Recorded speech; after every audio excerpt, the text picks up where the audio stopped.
Bonjour à tous et bienvenue aux vidéos sur le rapport de l'USDA du mois d'août 2022. Tout d'abord, constatons que les rendements aux États-Unis ont baissé de manière plus importante pour le maïs que prévu, et tandis que pour le soya, on s'attendait plutôt à une baisse et ils se sont accrus. Donc, commençons tout d'abord avec le maïs aux États-Unis. Les stocks de début ont augmenté environ de 20 millions de boissons en raison d'une diminution de la demande pour l'éthanol. Ensuite, il y a une correction au niveau des superficies ensemencées et récoltées et du rendement de 1,6 boisseaux à l'acre pour le situer à un rendement de 175,4 boisseaux à l'acre. Par conséquent, la production, elle, a été réduite de 146 millions de boisseaux pour s'établir à 14,36 milliards de boisseaux. La demande pour l'alimentation animale s'est inclinée, tout comme les exportations. Les stocks se sont alors abaissés de 82 millions de boisseaux pour se situer à 1,39 milliard de boisseaux. Le prix moyen, lui, demeure inchangé.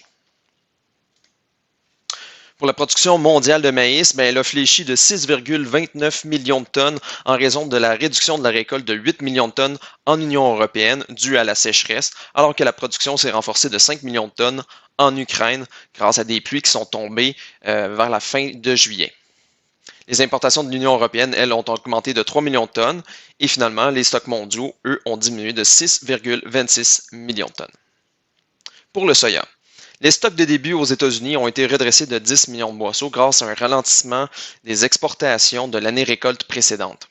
Les superficies ensemencées et récoltées, tout comme pour le maïs, ont fléchi et le rendement, lui, s'est renforcé de 0,4 boisseaux à l'acre pour s'établir à 51,9 boisseaux à l'acre. La production, elle, s'est accrue de 26 millions de boisseaux pour s'établir à 4,53 milliards de boisseaux. Les exportations se sont élevées et les stocks, eux, ont augmenté de 15 millions de boisseaux pour s'établir à 245 millions de boisseaux. Le prix moyen s'est déprécié de 5 sous US pour le porter à 14,35 US le boisseau. À l'international, la production s'est accrue de 1,39 million de tonnes grâce à une hausse de la production de 0,9 million de tonnes de la récolte en Chine, compensant ainsi une réduction de 0,43 million de tonnes en Union européenne. Les stocks mondiaux se sont redressés de 1,8 million de tonnes. Pour ce qui est du blé, la superficie récoltée de blé aux États-Unis, tout comme ensemencé, a reculé, tout comme pour le maïs et le soya, et le rendement, lui, a augmenté de 0,2 boisseaux à l'acre pour le situer à 47,5 boisseaux à l'acre. La production s'est redressée de 2 millions de boisseaux pour s'établir à 1,78 milliard de boisseaux. La demande pour l'alimentation humaine s'est accrue et les exportations se sont renforcées de 25 millions de boisseaux en raison d'un prix compétitif sur la scène internationale. Les stocks aux États-Unis de fin ont reculé de 29 millions de boisseaux pour se situer à 610 millions de boisseaux.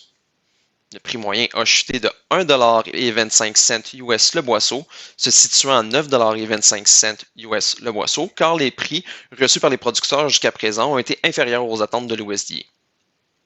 Sur la scène mondiale, les stocks de début de blé ont diminué de 3,75 millions de tonnes en raison d'une révision à la baisse de la production australienne pour 2020 et 2021 et une augmentation de la consommation en Inde.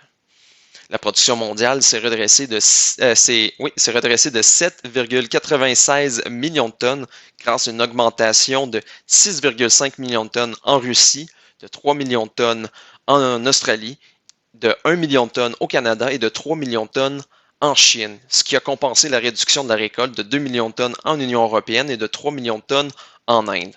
Les stocks de fin, eux, ont partiellement peu changé par rapport au mois passé et se sont inclinés de 0,18 millions de tonnes, soit quand même le niveau le plus faible depuis les 6 dernières années.